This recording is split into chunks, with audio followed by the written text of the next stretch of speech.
Pros and cons of San Jose, California. That's what this video is going to be about. It's going to kind of give you some different ideas about San Jose as well, but I want to give you pros and cons. Is San Jose the right place for you to be? If you like my videos, if you like this channel, please like, subscribe, ask questions. I'm always happy to engage and answer any questions that come up as well.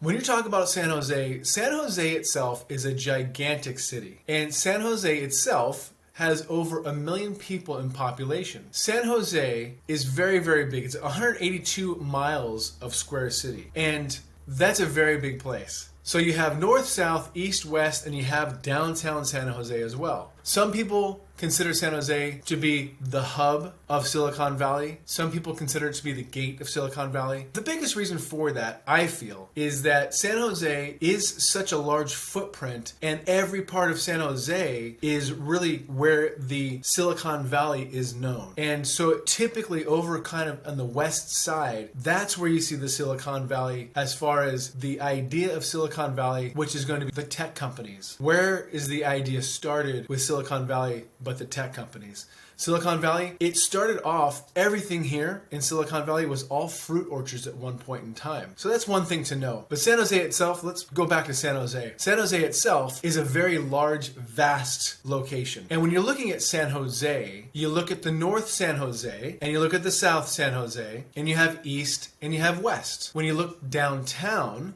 there are a whole lot of pros of San Jose and the surrounding areas. San Jose has got some of the best food that you can find. San Jose is extremely diverse. And when I say diverse, it really is. It's a very diverse area. You can find just about every culture that you can think of in San Jose. There's different areas that are more populated by certain cultures than others. If you go to Little Saigon, for example, there is everything Vietnamese, and it's very cool. All the Vietnamese food that you might want, that personally I think it would be authentic. You might want to ask somebody who's from Vietnam. You also have Little Italy. Little Italy is a small area, but there's some great Italian restaurants there. You have Little Portugal, and Little Portugal is very cool because, again, Little Portugal, the bakeries are fantastic. And you also have a couple of other great areas and great places to go. Of course, there's a lot of American food also. So if you go to the different areas, you can go to East San Jose over in 95127, and there's a wonderful deli over there, and that's called ANTIPASTOS. ANTIPASTOS has got some of the best food that I've ever had. Thursdays, they have got some amazing sandwiches. Now, personally, I don't eat meat, but I do know that their meatballs are absolutely out of this world. On Thursday, they have eggplant parmesan sandwiches, or eggplant parmesan. That's always been their specialty. And you can do eggplant parmesan with meat sauce or with red sauce. And either way you go, it is absolutely incredible. That's East San Jose.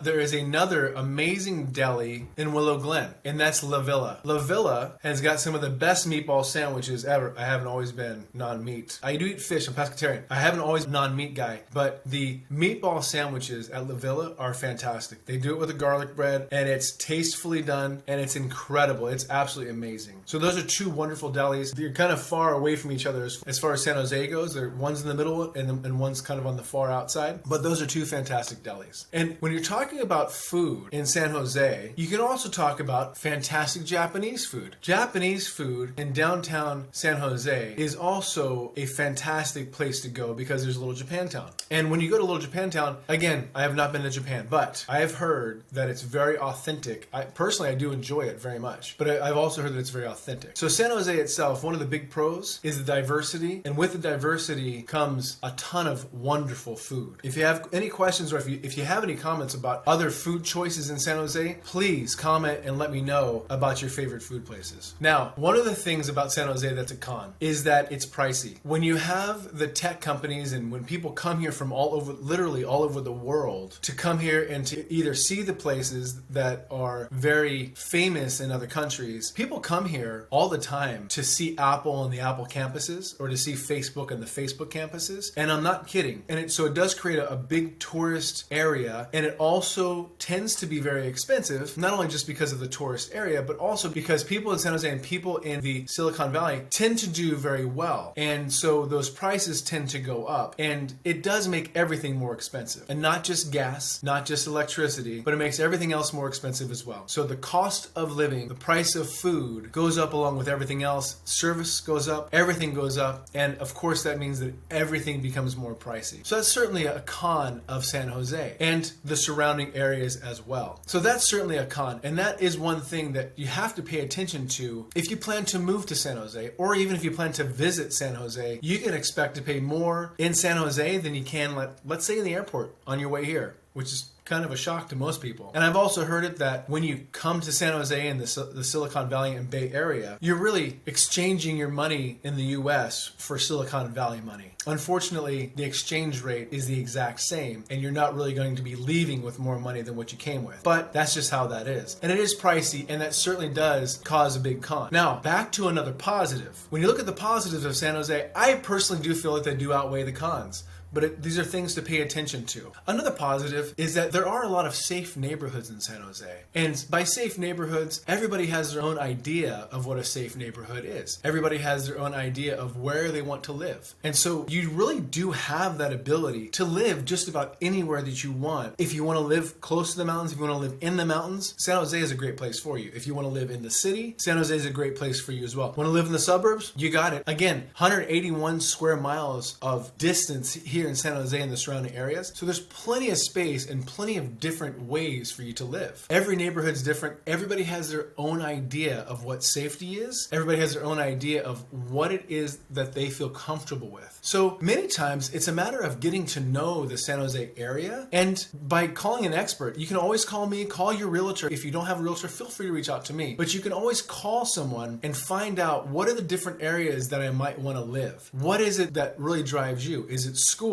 San Jose has wonderful schools. Not all of the schools are the best, but I wouldn't suggest to go online to find the best schools either, because many times the online searches don't end up with the actual best results that you're looking for. Again, always call an expert, and we can always guide you to these different areas, to the different schools that you might want to go take a look at, and then you can experience for yourself. Maybe not sit in the classroom for an entire day, but go talk to the principal, sit with a teacher, kind of get to know what the curriculum is as well. And that's actually a wonderful way to do it, is to really kind of get in there and find out what's going on. In order to do that, you need to create a map. In order to have that map, give a professional a call to give you some guidance on that. Now, going back over to the cons, one con for sure is going to be the traffic. During the pandemic, it was actually pretty cool. The roads had actually loosened up so much that we really didn't have as much traffic as we were used to. And so during the pandemic, that was a huge perk, was that there was no traffic anymore. People were working from home. So now traffic is coming back, and we always have had traffic here in San Jose and the surrounding areas, and in Silicon Valley, in the Bay Area. And so traffic is certainly something that we're always working with and kind of pushing through. You do have to time yourself around it. You do have to make sure that you have time, and you can always expect delays. So it certainly is a con. However, I do feel that with that con and with the traffic, there is the positive of we are building up more infrastructure, and with the infrastructure, we are finding more ways to get around on bus, get around on light rail, get around on the train. And so there's a lot of different areas that you can actually go to, and you can get to the train, you can get the light rail, you can get to the bus, and you can also take the scooters. Along with the high-tech industry, people tend to be very creative, and one of the creative things that people have come up with, and I'm sure you've seen them in other cities, are the scooters. And so the scooters you can rent the scooters, you can rent the bikes, and they can get you to places faster as well if you work it into your regular commute, or if you just have to get someplace quicker, hop on one of those scooters, hop on one of those bikes, and it can help you get there quicker. Of course, it always makes sense to try and plan ahead as best you can on that, but it's always a viable way to go as well. Now, one of the biggest pros, actually two of the biggest pros, one of the biggest pros to start with, one of the top, is going to be the sports teams. We're never short on entertainment around here. If you want to watch one of the major sports teams in San Jose or surrounding areas, we have some of the best here. We have Soccer Earthquakes, we have the San Jose Sharks, we have the San Francisco 49ers who are now in Santa Clara, and we also have the Giants. we're still in San Francisco, along with the Warriors. If you want to go up to San Francisco, we have the Warriors as well. And so we have really the best sports, and some would argue the best sports and the best ability to watch sports here in Silicon Valley and the Bay Area and surrounding cities as well. And again, if you are going up to San Francisco, you can take the train up there and take the train home as well. So that's always a very good option. One of the biggest things along with the sports that we have is we have an amazing trail system. There's actually a lot of entertainment that we have here that's outdoors as well. If you want to go hiking, if you want to go biking, there's a lot of different things that you can do here, and it's outdoors. And I feel personally the weather here is one of the biggest reasons that Silicon Valley, San Jose does so well. I feel that San Jose and the Silicon Valley does so well because of the weather here. And we, as a majority here, tend to love to be outside as well. It's sometimes very fun to drive maybe not very far, maybe 20 or 30 miles to get to a different scene that we haven't been to before, to hike or to bike or even to ride horses. And there's so many different things that we can do. You can also play frisbee golf. There's great golfing around in San Jose and surrounding areas as well. There's great swimming, great racquetball clubs. There are so many different things to do here that are outdoors as well. I really feel that the pros do outweigh the cons. Give me a call if you want to talk about it. My phone was 408-393-9294. Hope you're doing well. Talk to you soon. Thanks.